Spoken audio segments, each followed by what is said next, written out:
In less than 2 weeks' time, Singapore will again host the SEA Games. The last time it hosted the Games was in 1993, and that was when the Republic produced its best medal haul of 50 gold. This time round, a new generation of athletes is aiming to surpass that record. And helping them to reach this goal are some gold medal winning heroes of 1993.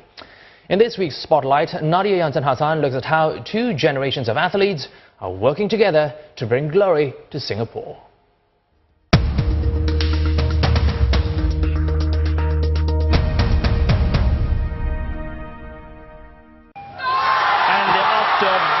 Very good start, and it's Freestyle right in the lead. It was the 1993 SEA Games. The event, the men's 50-meter freestyle final. Singapore's Ang Peng Siong won with a time of 23.67 seconds. For the then 31-year-old, the victory was significant. It was his 20th and final SEA Games gold medal. He arranged a press conference to announce his retirement, but was too distraught to speak. After much discussion with my family, I've decided to call it a day. I would like to take this opportunity to thank my fellow Singaporeans for their endless support and encouragement, especially during the last SEA Games. You have given me a day to remember for the rest of my life. You have been very special to me. I will continue to support and promote swimming in other ways. And he kept to his word. He opened the APS swim school to train children and adults. He has also been training backstroke specialist Zach Ong for more than 10 years. And the training seems to be bearing fruit. This year, he has been consistently clocking 26.5 seconds for the 50 meters backstroke. Previously, he had gone under 27 seconds only twice in his career. He doesn't take coaching as a job, but more of it's just something he loves doing all.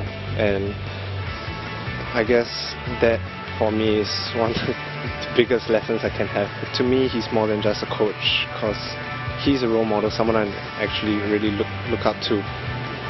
Being a competitive swimmer, I wanted to pursue my dream of nurturing an Olympic medalist. Having missed the opportunity back in 1988, so it gives me a desire to help someone else to pursue that dream. Zach says today's swimmers are fortunate to have access to all kinds of technology to help them improve. Uncle Seong has really done us. His achievements are really that much more awesome, because I don't think he had the same support system as we did right now. So Mr. Ang has been in the scene for more than 30 years, given that he started swimming for Singapore in the late 70s. Now he has broken many records during his time and was labelled the fastest swimmer in the world in the 80s. Now that, along with his involvement with coaching national athletes, truly makes him one of Singapore's sporting heroes.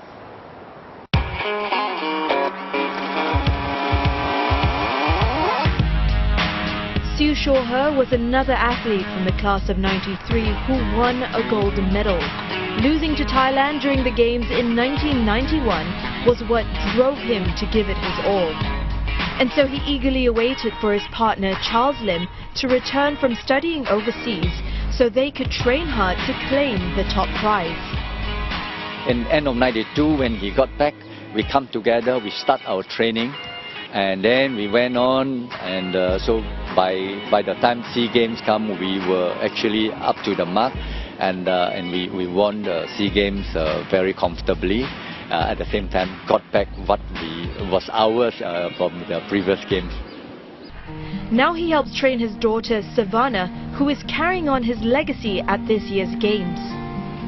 I feel really proud of my dad for all that he's achieved. Sometimes people might hope that I live up to his expectations and things like that, and I think that's where the pressure stems from. But over the years I've learned to use them as a motivation.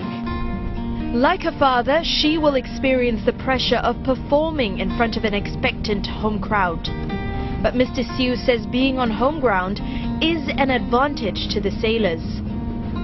We train and sail a lot on our home water. the underwater, the currents, directions, the wind pattern in some ways. All these are something that you see so frequently. So you will actually so at home. So therefore we do have this small home ground advantage. Mr. Siu has also helped oversee the training and racing programs for the national squad since he retired in 1998. But taking a step back from competitive sailing was not easy for him. I suffered for many years of withdrawal symptoms after I was asked to retire from the sport. My son is still quite young. So what we do is that I will go with him on the 420 and we go and join some of the races, local and the region event. And that actually satisfies my urge of doing competitive racing. But he is still considered a national hero, especially to his daughter. He was the one that got me knowing about sailing in the first place, and then after that helping me through everything that I do, be it changing classes to the 420 or the 470. He was always there to be the one to teach me firsthand, going out to sail with me.